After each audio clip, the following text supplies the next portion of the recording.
ఆకాశం వైపు చూసినటువంటి రైతు ఆందోళనకు గురవుతూ ఉన్నాడు.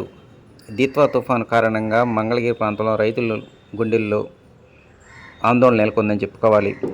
చేతికొచ్చిన పంట అనేటువంటి తుఫాను ప్రభావంతో ఎక్కడ నేలపాలవుతుందనేటువంటి భయాందోళనకు గురవుతున్నారు. ఇక మంగళగిరి ప్రాంతంలో దాదాపు 4,000 ఎకరాల్లో వరి పంట వేశారు. ఇప్పటికే దాదాపు 1,000 ఎకరాల్లో నూర్పులు పూర్తయ్యాయి. మరో 3,000 ఎకరాలు కోతకు సిద్ధంగా ఉంది. ఈ నేపథ్యంలోనే దిత్వా తుఫాను ఎక్కడ ముంచేస్తుందనేటువంటి ఆందోళనకు గురవుతూ ఉన్నారని చెప్పుకోవాలి.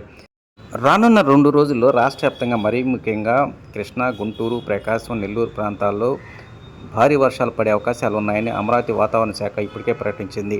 దీంతోనే ఈ తుఫాను ప్రభావం వల్ల ప్రజానీకానికి ఎలాంటి ఇబ్బంది లేకుండా రాష్ట్ర ప్రభుత్వం ఇప్పటికే ముందస్తు చర్యలు తీసుకుంది. రెవెన్యూ, పోలీస్ అధికారులను ఇప్పటికే అప్రమత్తం చేశారు.